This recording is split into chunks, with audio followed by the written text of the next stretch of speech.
Por Marta i ka pa gratë prej shtëpisë saj, edhe ka marrë traktorin, edhe ka shku me traktori, ka nxjerrë gjithë gratë dhe vajzat e fëmijët në fshatin e saj Bregdri të Hasit.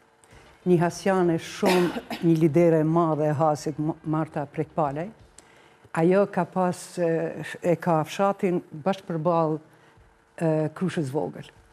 Edhe kur kanë fillu masakrët në Krushë të Vogël, atëherë paramilitarët i nxorën vajzat, gratë, fëmijët te lumi. Ju mund të paramendoni çfarë plani kanë pas ata. I nxorën te lumi, u kthyn te burrat me i vrah dhe me i djeg.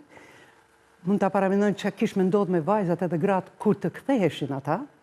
Por Marta i ka pa gratë prej shtëpisë saj, edhe ka marrë traktorin, edhe ka shku me traktori, ka nxjerrë gjithë gratë dhe vajzat e fëmijët në fshatin e saj Bregdri të Hasit.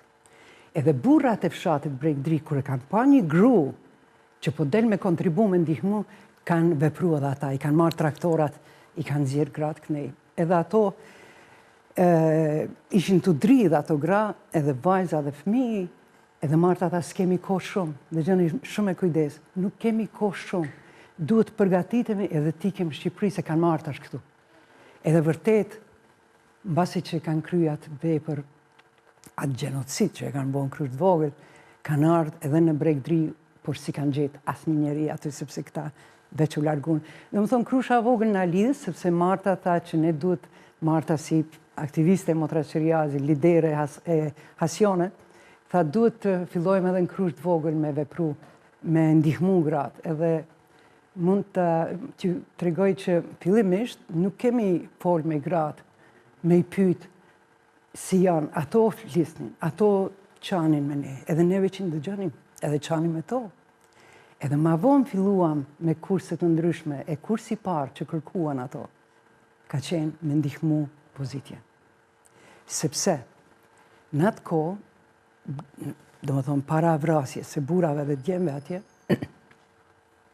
pak emocionet, sepse shumë storje, po që më lidhë shumë, se më pytët si më lidhë kjo storje, ata kanë vepru në për ara, në bujqësin, ata kanë bajt burat, e gratë kanë dajt shpinë, natyrisht, edhe tash ishte koha që gratë dhe vajzat të dalin edhe të punojnë tokën.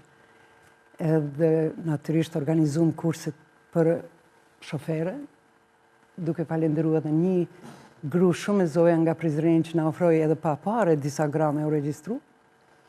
Dhe gratë, vajzat Krushës Vogël, fillun, pastaj traktorat u dhurun, fillun me